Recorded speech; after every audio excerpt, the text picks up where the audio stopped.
أنا عندي معلومة مؤكدة من مصادر مسؤولة علينا. هناك انفراجة ستحدث خلال أسابيع قليلة. في انفراجة قبل إبريل المقبل 2024. ايه ده؟ انا سمعتكم ليه جاب لك ده؟ لا مفيش. ايوه سمعته. سيكون هناك عائد دولاري ضخم. فلوس البنك المركزي المصري. احنا طالبين 3 مليار، كنا نقول يا رب هيبقوا 5 مليار دولار، 20 مليار دولار، تصل إلى 101 مليار دولار.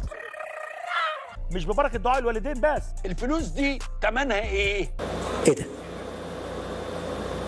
ما يصحش كده. مش قرض وحاجات لا تمس الأمن القومي ولا مساعدة من حد. ازاي بقى؟ انا عايز حضرتك تقنعني ازاي؟ لن نصل إلى شهر إبريل القادم والحالة المالية هتفضل كده.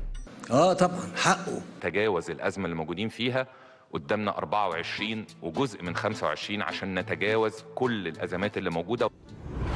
أنا بتكلم فقط 6 سنوات من الآن لغاية 2030 نعي تماما إزاي الدولة دي نقدر نتجاوز الأزمة اللي احنا موجودين فيها ونحقق المعدلات اللي بيحلم بيها لكل مواطن مصري. استنى سمعت رحلي.